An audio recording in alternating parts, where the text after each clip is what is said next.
नमस्कार दोस्तों, आप सभी का मेरे चैनल अध्यापिका पर स्वागत है।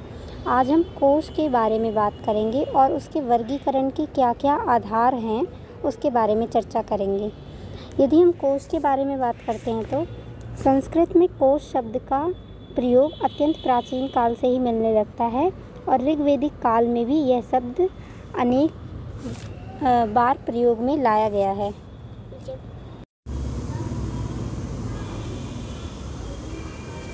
कोश शब्द को कुछ लोगों ने कुश धातु से जोड़ा है तो कुछ ने कु धातु से। इन दोनों धातुओं का अर्थ होता है घेरना, ढकना, अपने में रखना आदि। कोश के पुराने अर्थ में उसको पीपा, म्यान, कटोरा, बाल्टी, संदूक, थैली आदि कहते थे। प्राचीन काल से ही कोश का अर्थ भंडार के लिए प्रयोग होता था, परंतु 20वीं शताब्दी के आरंभ में कोश शब्द का प्रयोग शब्दकोश के लिए रूढ़ होता चला गया और कोश शब्द को निघंटु, नाममाला, शब्दमाला तथा शब्द रत्नमाला नाम से जाना जाने लगा। कोश को अंग्रेजी में डिक्शनरी कहते हैं, जो एक लैटिन शब्द है और डिसायर से बना है, जिसका शाब्दिक अर्थ होता है कहना या बोलना। और ये डिसायर शब्द विकसित होकर डिक्शन बना, जिसका अर्थ होता है जिसे बोला जाए या कहा जाए। डिक्शनरी शब्द से अभिप्राय शब्दों के समूह से है। अंग्रेजी में कोश के लिए अन्य शब्द जैसे लेक्सिकन और लेजेंड या ग्लॉसरी, थेसारस आदि शब्दों का प्रयोग होता आया है। तो आइए अब कोश के बारे में बात करते हैं। तो कोश से तात्पर्य शब्दों के ऐसे संग्रह से है जिसमें शब्दों के प्रचलित शब्द रूप, उत्पत्ति, अर्थ, पर्याय, विलोम, व्याख्यान ये सब क्रमबद्ध रूप से दिया गया होता है। इस प्रकार हम देखते हैं कि कोश वह ग्रंथ है जिसमें शब्दों का संग्रह करके उन शब्दों के साथ उनका अर्थ दे दिया जाता है।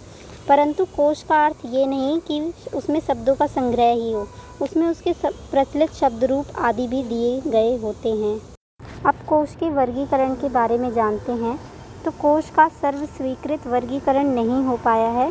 कोश को कई आधारों पर कई प्रकारों में विभाजित किया जा सकता है।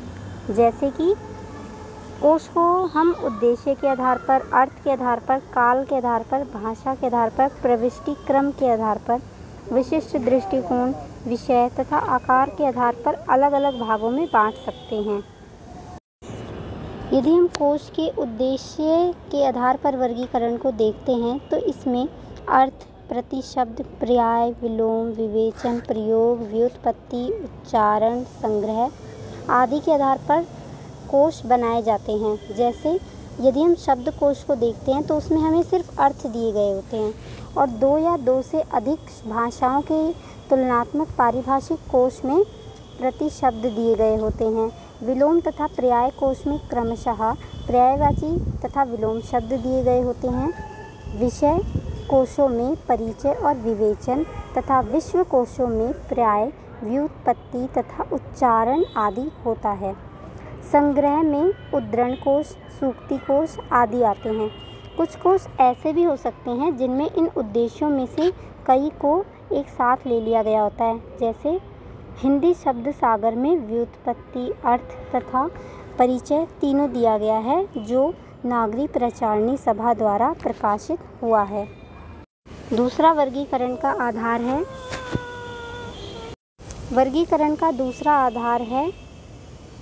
अर्थ।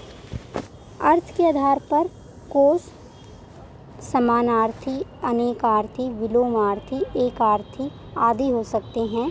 उदाहरण के लिए व्याडी लेखक का उत्पलनी कोश एक प्रकार का अनेकार्थी कोश है। वर्गीकरण का तीसरा आधार है काल। काल के आधार पर कोश एककालिक, ऐतिहासिक या कालक्रमिक हो सकता है। एककालिक कोश वे कोश होते हैं जिसमें एक काल विशेष के शब्द आदि लिए गए हो। और उदाहरण के लिए बांग्ला भाषा का कोश है चलंतिका, जिसमें वर्तमान बंगाली भाषा में प्रचलित शब्दों को भी लिया गया है। वर्गीकरण का चौथा आधार है भाषा। भाषा के आधार पर यदि कोश का वर्गीकरण करते हैं तो कोश एक भाषिक, द्विभाषिक, त्रिभाषिक या बहुभाषिक हो सकते हैं। एक भाषिक कोश वे कोश होते हैं जिसमें जिस भाषा में शब्द संकलन किया जाता है अर्थात स्रोत भाषा, उसी भाषा में उसका अर्थ स्पष्टीकरण दिया जाता है, इसे लक्ष्य भाषा कहते हैं। जैसे आदम का हिंदी भाषा कोश 1829 में प्रकाशित हुआ। इसी तरह द्विभाषिक कोश में फादर कामिल बुल्के का हिंदी अंग्रेजी शब्दकोश लिया जा सकता है। इसमें स्रोत भाषा हिंदी तथा लक्ष्य भाषा अंग्रेजी है। अब आता है प्रविष्टि क्रम। प्रविष्टि क्रम के अनुसार कोश को आदि वर्ण क्रम अनुसार, अक्षर संख्या अनुसार, अंत्य वर्ण क्रम अनुसार, धातु क्रम अनुसार, विषय अनुसार कोश में बांटा जा सकता है। आजकल अधिकांश कोश हम देखते हैं तो वो आदि वर्ण क्रम अनुसार विकसित किए जाते हैं। उदाहरण के लिए चीनी भाषा का कई कोश जो हैं अक्षर संख्या अनुसार विकसित किए गए हैं और संस्कृत में कई कोश अंत्य वर्ण क्रम अनुसार क्रम में लिखे गए हैं। सर्द दुल खूरी का अरबी कोश एक धातु क्रम अनुसार कोश का उदाहरण है और संस्कृत का अमर कोश, रोजेट का थिसारस, ये सब विषय अनुसार क्रम में लिखे गए कोश के उदाहरण हैं। वर्गीकरण का छठा आधार है विशिष्ट दृष्टिकोण। विशिष्ट दृष्टिकोण से कोश दो तरह के हो सकते हैं, सामान्य तथा भाषा वैज्ञानिक। भाषा वैज्ञानिक कोश में अर्थीय घटक, प्रयोग, रूपांतरण, विशिष्टता ऐसी बातें दी जाती हैं जो भाषा विज्ञान और व्याकरण की दृष्टि से महत्वपूर्ण होती हैं। उदाहरण के लिए इसमें हम भोलानाथ तिवारी का भाषा विज्ञान कोश ले सकते हैं। वर्गीकरण का सातवां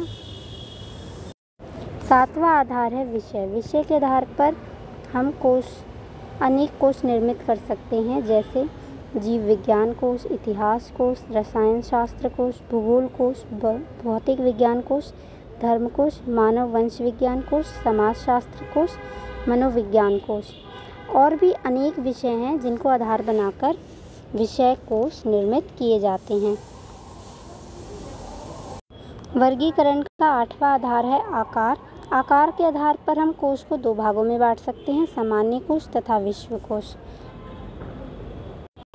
निष्कर्षता हम कह सकते हैं कि उपरोक्त चर्चा में हम कोश के वर्गीकरण के मुख्य आधार बता चुके हैं, परंतु इसके अलावा वर्गीकरण अन्य आधारों पर भी किया जा सकता है, जैसे शब्द संख्या के आधार पर वर्गीकरण। इसमें हम कोश को 1000 शब्द संख्या के आधार पर या 5000 शब्द संख्या के आधार पर निर्मित कर सकते हैं। वीडियो देखने के लिए आप सभी का धन्यवाद। प्लीज़ वीडियो को लाइक, शेयर एंड सब्सक्राइब कर दीजिएगा। धन्यवाद।